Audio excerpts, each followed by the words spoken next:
Salut, c'est Sonia Shine. Bienvenue dans l'instant présent de Dieu avec la Rhapsodie des réalités. J'espère que vous passez une bonne semaine jusqu'à présent. Quant à moi, je rends grâce à Dieu. Je suis très heureuse de vous retrouver encore pour ce deuxième rendez-vous, sinon dernier de cette semaine. Aujourd'hui, c'est vendredi et nous avons encore un thème très intéressant, un thème qui va nous donner plus d'amples d'explications sur un certain nombre de choses. Le thème est intitulé comme suit: voir selon la perspective du royaume. Alléluia. Avant le développement, le générique.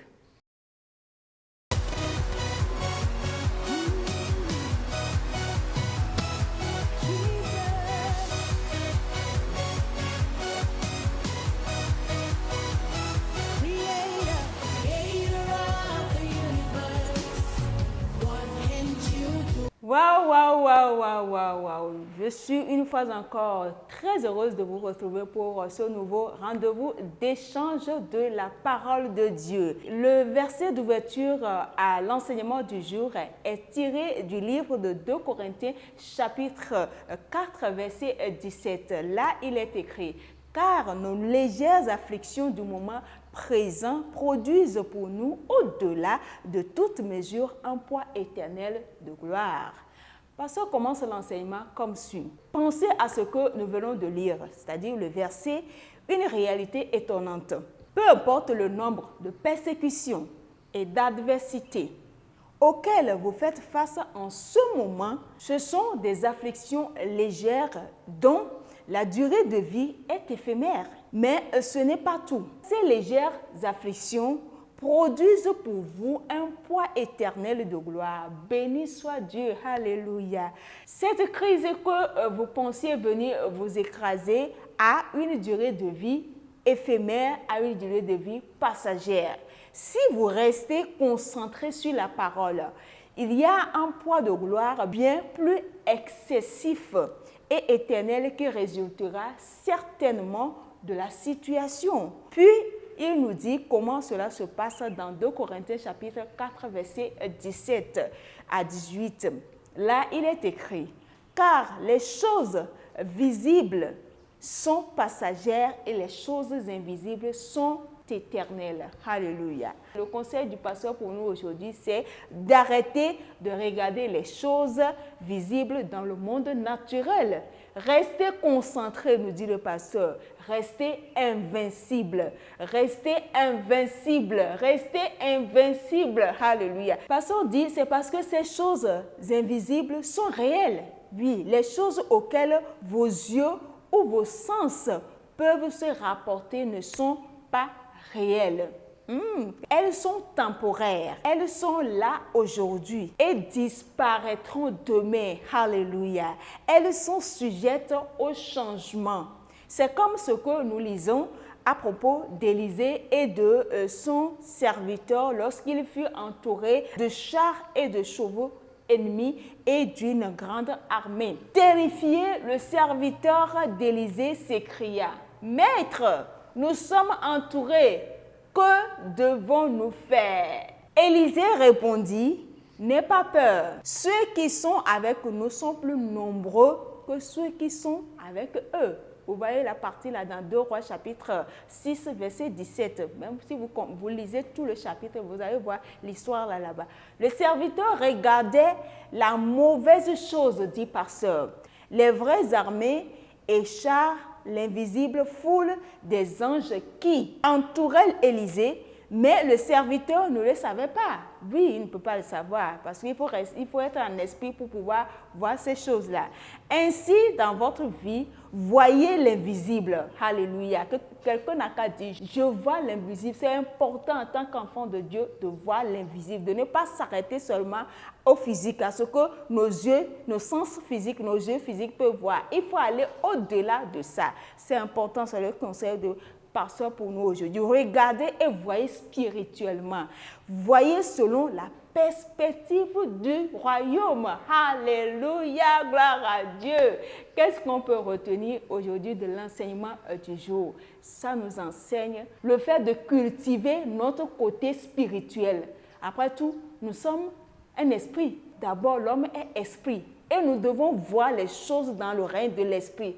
Peu importe ce qui se passe autour de nous, la situation à laquelle nous sommes confrontés, les défis auxquels nous sommes confrontés, nous devons d'abord nous interroger, nous poser cette question. Comment est-ce que Dieu réagirait? Comment est-ce que Dieu, lui, il voit ces choses? N'oubliez pas, nous l'avons vu dans la rhapsodie de mercredi, nous sommes à l'image et à la ressemblance de Dieu. Quand les situations surviennent, c'est important d'analyser, de voir ça de façon spirituelle, de ne pas seulement s'arrêter au premier regard. Non, il faut aller au-delà. Oui, certes, tu traverses des moments, des situations, même si on t'a diagnostiqué un cancer, je ne sais pas, on te dit que tu n'as que quelques jours, bien quelques mois, bien quelques années à quitter sur cette terre. Toi, il ne faut pas accepter ça.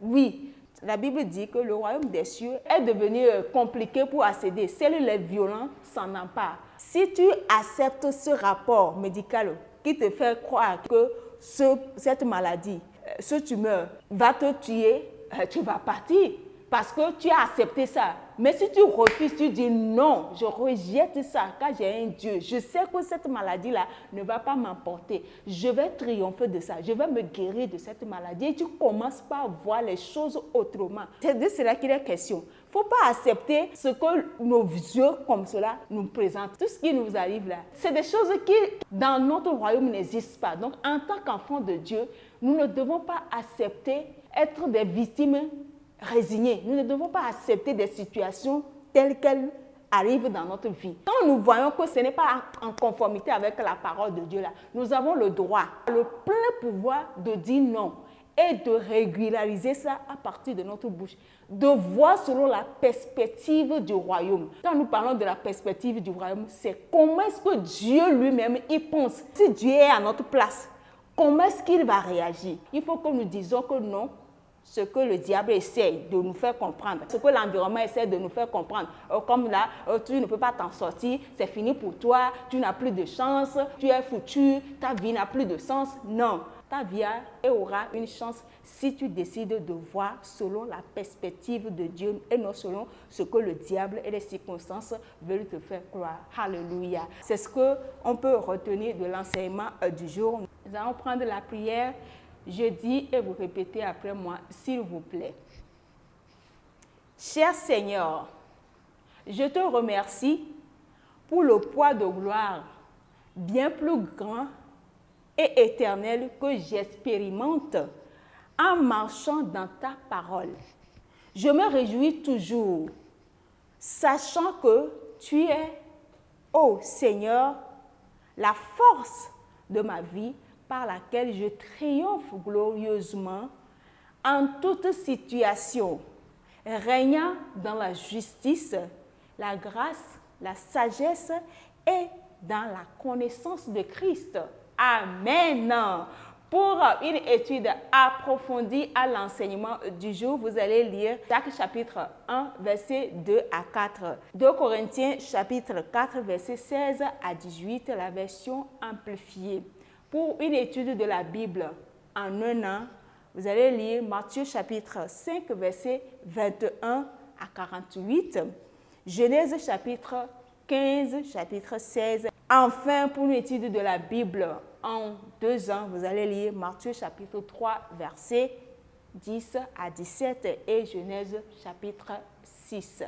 Voilà, si aujourd'hui est votre première fois de tomber sur cette vidéo, vous n'avez pas encore fait de Jésus votre Seigneur et Sauveur personnel, c'est l'occasion. Si vous ne trouvez pas d'inconvénient, je vais vous conduire à travers cette prière.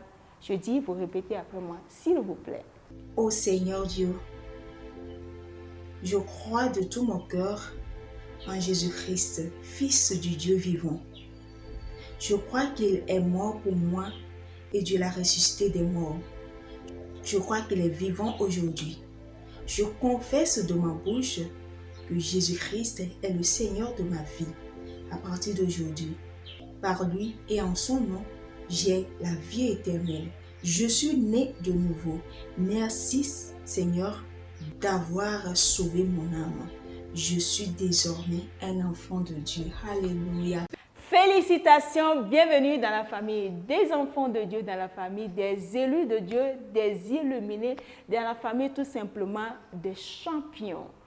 Aimez la vidéo, partagez-la, abonnez-vous à la page ainsi que à la chaîne YouTube et puis laissez vos commentaires et suggestions en bas de la vidéo et n'oubliez pas aussi d'activer la cloche de notification pour ne pas rater la prochaine publication. Si Jésus tarde à revenir, je vous donne rendez-vous sur lundi prochain.